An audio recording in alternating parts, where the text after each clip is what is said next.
자, 2018년 동하고 1학년 1학기 중간고사 기출문제 풀이 좀 해볼 건데, 일단 먼저 10번부터 한번 봅시다. 자, 10번 같은 문제는 우리 중학교 때도 계속해서 많이 나왔던 녀석이야.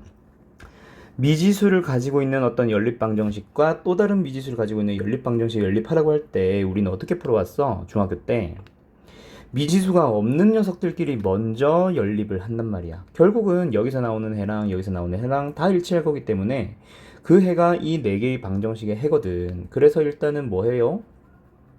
미지수가 없는 미지수가 없는 녀석에서 먼저 뭘 찾아오자? 해를 찾아오자. 그리고 그걸 가지고 A, B를 찾으러 가자. 이렇게 풀면 되지 않을까? 그죠?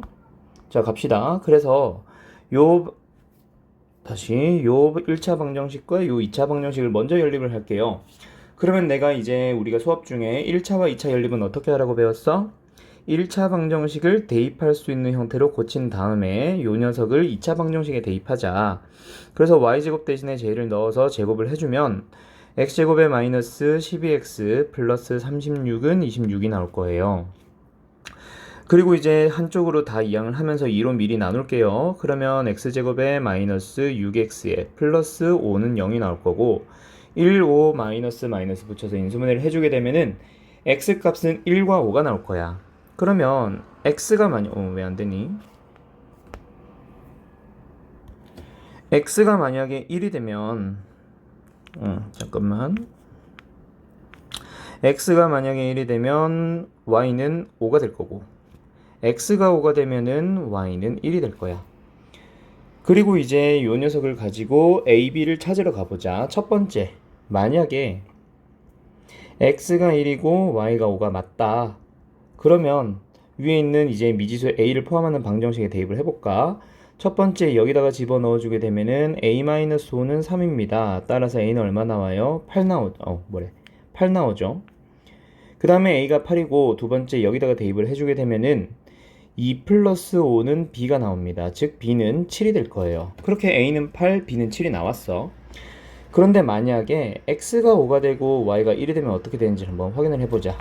첫 번째 방정식에 대입을 해주면 5a-1은 3입니다가 나와서 a는 5분의 4가 나오죠. 근데 분명히 자연수입이라고 했기 때문에 얘는 틀렸을 거야. 그래서 자연수입을 가지고 얘기를 해보면은 a는 8, b는 7이 맞다, 그죠? 그래서 답은 15. 얘만 답이 될 거고요.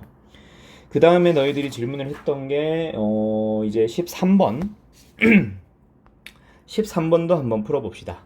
자, 4차단식 px에 대해서 다음 조건을 만족한다 라고 하면서 나 이런 형태의 문제는 우리가 보통 모의고사 형식의 문제라고도 얘기를 많이 합니다. 그죠? 일단 p2는 3이다 이런 것들은 마지막에 미지수가 하나 남았을 때 대입을 함으로써 3을 구한다. 3이 나온다. 얘를 이용해서 미지수 하나 찾는 용도로 많이 사용을 하기 때문에 일단은 보류하고요. 나부터 먼저 볼게요. 그때 너희들의 힌트는 어디가 힌트가 되냐면 바로 4차당식이라는 게 힌트가 될 거야. px는 4차이기 때문에 3차식으로 나누게 되면은 몫은 당연히 뭐가 되겠죠? 1차가 될 겁니다. 계수 얘기 없으니까 ax 플러스 b로 잡으면 나머지도 ax 플러스 b가 될 거예요. 그 다음 두 번째, 여기다가 이제 2를 넣어주는 거야. 자, x에 2를 한번 넣어보자. 미수 아직 두 개지만 x에 2를 넣어봅시다. 그러면요 좌변은 3이 될 거고 우변은 2a 플러스 b가 나올 거야. 따라서 b는 마이너스 2a 플러스 3이 되고 맞죠? 그 녀석으로 이제 다 집어넣어주게 되면은 px는 다시 한번 어떻게 될까요? 앞에 있는 녀석도 바꿔줘야 돼. a의 x 마이너스 2a 플러스 3이 될 겁니다. 두 번째도 마찬가지 ax 마이너스 2a 플러스 3이 될 거야. 이렇게 이제 px를 완성했다, 그치? 미지수 하나 남아있는 상태예요. 그럼 이제 여기서 미지수 마지막 하나 남은 거는 어떻게 사용을 하느냐? 그때 바로 사용하는 게 얘가 되겠지. R0랑 R3랑 같대. 얘가 지금 RX란 말이야. 거기에 R0랑 R3가 같다라고 하면은 R0를 구합시다. 뭐 나와요? 3 나와요. 아니요. 마이너스 2a 플러스 3 나와요. 그 다음에 R3를 구해볼까? 뭐 나오죠? a 플러스 3 나와요. 됐죠?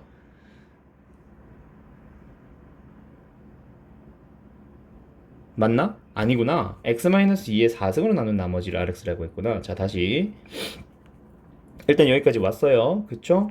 그럼 이제 여기서 필요한 거는 x-2의 4승으로 나눈 식이 필요한 거니까 전개를 좀 해볼까? 그러면 x-2의 4승에다가 미지수 a 붙어있고 플러스 3 곱하기 x-2의 3승 플러스 a의 x-2의 플러스 3 나옵니다. 얘가 바로 rx가 되겠죠. 됐어요? 그래서 여기서 이제 너희들은 R0랑 R3가 같다라고 식을 세우는 거야. 그러면 R0를 구해봐. 얼마가 나오죠? 마이너스 38, 24, 마이너스 2a 플러스 3이 나올 거고 R3를 구해주게 되면은 얼마니? 3 플러스 a 플러스 3 나온다 그치? 그 둘이 같아진다 라고 하게 되면은 a는 마이너스 9가 나올 겁니다. 그럼 a가 마이너스 9니까 b도 찾았고 b를 찾았다? R1 찾았다는 얘기다 그쵸? 뭐 b까지 안 가도 되네. 여기에서 따라서 rx는 뭐가 되지요? 3의 x-2의 3승에 마이너스 9의 x-2 플러스 3이 나온다 그치? 그래서 여기다가 이제 1만 넣어주면 답이 되겠네. 답은 5번입니다. 됐나요? 그 다음에 바로 옆에 있는 16번을 가보자. 얘는 해설을 어떻게 해야 될까도 같이 한번 설명을 해줘야 될 것 같아. 일단은 반드시 조립제법을 이용하라고 했기 때문에 5창, 4창, 3창, 2창, 1창, 상수항 그 다음에 마이너스 1로 조립제법 하자, 나누자 그렇게 쭉 내려가는 거예요. 그러면 어떻게 됐어? 몫을 구하시오.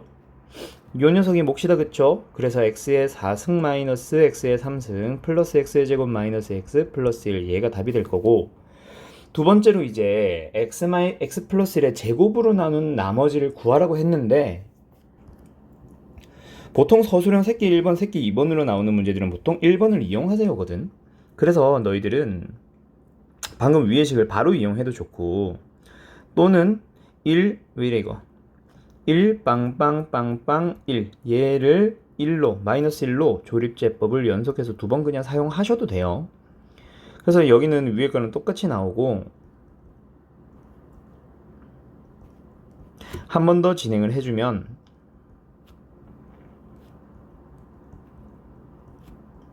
이렇게 된다 그치?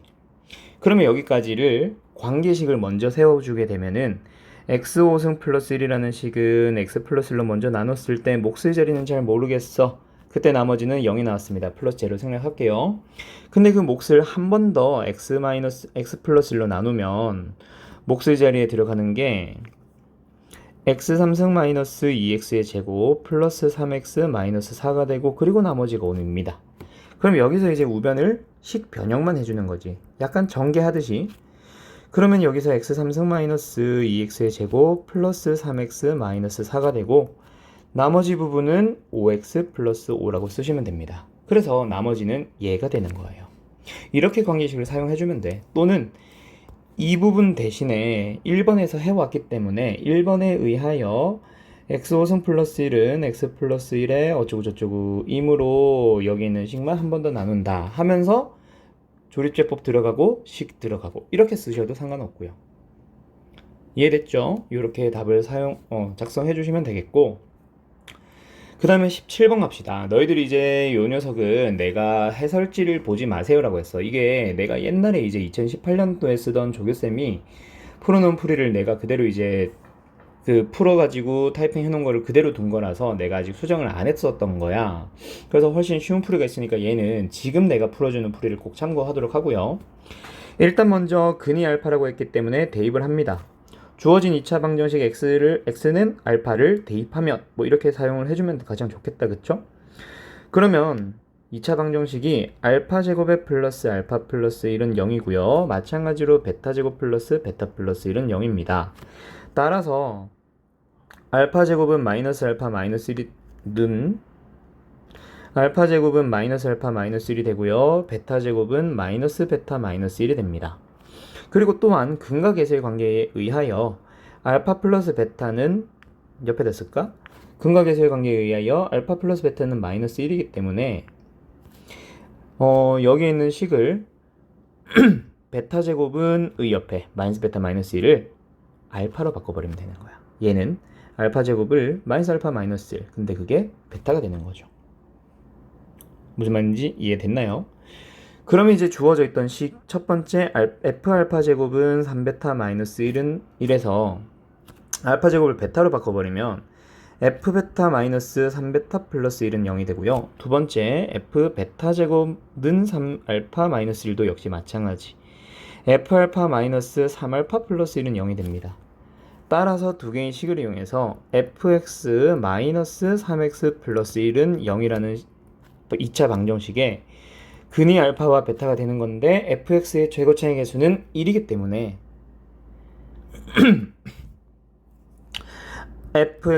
fx-3x 플러스 1이라는 식은 얘랑 같아지는 거지. 왜? 근이 알파 베타고 최고차의 개수 1이고 근이 알파 베타고 최고차의 개수 1이기 때문에. 그래서 얘가 x제곱에 플러스 x 플러스 1이 됩니다. 따라서 fx를 완성한 거예요. x제곱에 플러스 4x. 이해됐죠? 그래서 f3은 얼마니? 21 될 거예요. 알았죠? 이렇게 풀어주시면 되고요. 마지막 너희 질문이 이제 18번인 것 같아. 자, 18번 하나 남았네. 자, 18번 갑시다. 보자.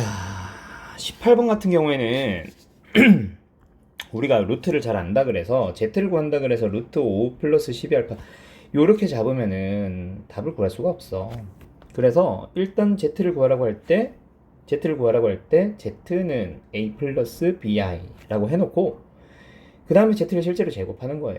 a제곱에 마이너스 b제곱에 플러스 2abi. 근데 그게 뭐가 나왔대? 5 플러스 12i. 따라서 a제곱 마이너스 b제곱은 5가 되고요. ab는 6이 됩니다. 두 식을 연립하자라고 들어가면 되겠지. 그럼 연립을 할 때 어떻게 하냐? 여기서 대입형으로 들어갈게요. 그래서 위에 있는 식으로 대입해주면 a제곱 마이너스 a제곱분의 36는 5가 되고 양변을 a제곱 배를 해주면 a4승 마이너스 5a제곱 마이너스 36은 0이 됩니다. 인수분해가 가능하다. 그쵸? 그러면 a제곱으로서 가는 것은 마이너스 4도 있고 9도 있지만 우리는 당연히 처음에 요거 안 쓰면 감점입니다. 단 AB는 실수라고 잡을 거기 때문에 A제곱으로서 가는 것은 9만 되고 따라서 A는 플러스 마이너스 3이 되죠. 그럼 A가 플러스 마이너스 3이 되면 B도 플러스 마이너스 2, 복호 동순이 되고요. 따라서 Z로서 가능한 것은 A가 플러스 3일 때는 B도 플러스 2i니까 요렇게. 만약에 A가 마이너스 3일 때는 B도 마이너스 2i니까 2가 되니까 요렇게 이제 답을 써주면 되겠다. 그치? 되었니? 그리고 이 두 값에 의해서 2번도 답이 두 개가 될 거예요. 일단 이 녀석은 어떤 식으로 구하게 되냐면 분모에는 Z가 거슬려. 그래서 Z분의 1 따로 빼놓고 Z 4승 마이너스 10 Z제곱 플러스 170 얘를 이제 구하러 가보자. 그때 앞에 있는 녀석 두 개를 보면 힌트가 z제곱 마이너스 5의 완전 제곱식에서 등장하는 녀석이거든. 그래서 플러스 25만 따로 생각해주면 얘는 145가 되고요. 여기서 z분의 1배를 해서 답을 구하러 가자라고 나오게 되는데 여기서 이제 너희들의 눈썰미가 있어야 되죠. 뭐? z제곱이 5 플러스 12i이기 때문에 z제곱 마이너스 5는 12i가 돼. 그래서 이 녀석은 12i가 되고 그 녀석을 제곱을 한다. 그래서 얼마? 마이너스 144가 된다라고 해주면 결국 구하고자 하는 답은 z분의 1하고 끝이야. 그래서 얘는 플러스 마이너스 3 플러스 2i 분의 1 계산하면 되고요. 플러스 마이너스는 앞으로 빼놓고 부호니까 어차피 분모이나 분자이나 똑같죠. 그 다음에 분모를 실수화를 해주게 되면 13분의 3 마이너스 2i가 됩니다. 요렇게 이제 답을 써주면 될 거야. 또는 실수 부분과 허수 부분을 바꿀 때 부호 반대인 거 조심해야 돼. 그래서 마이너스 플러스로 써주고 요렇게 쓴 사람들은 뒤에 복부호 동순이라고 써주면 더 좋을 거고요. 됐지요? 요렇게 답을 써주시면 되겠습니다. 자, 2018년도 동화고 문제 자체가 굉장히 깔끔하고 괜찮은 편이야. 난이도도 좀 적당하게 있으면서 시간을 많이 잡아먹게 만들어서 한 방에 처음부터 끝까지 제대로 잘 풀지 않으면은 또는 막히거나 하는 것들이 많이 발생하면 시간 부족으로 문제를 다 못 풀게 되는 식으로 만들어지거든. 그냥 뭐 모의고사 문제 막 10분, 15분 만에 풀어야 되는 문제를 여러 개 넣는 그런 식으로 어렵게 만든 게 아니라 전반적으로 난이도를 좀 높게 만든 거기 때문에 학교 시험으로서는 굉장히 괜찮은 편에 해당하니까 이 문제는 너희들이 해설을 꼭 다시 한번 스스로 다시 풀어보면서 다른 심화 문제들에 대해서도 적용할 수 있게 좀 공부를 해뒀으면 해요. 2018년 동아고 기출문제는 여기까지 풀이 마무리할게요.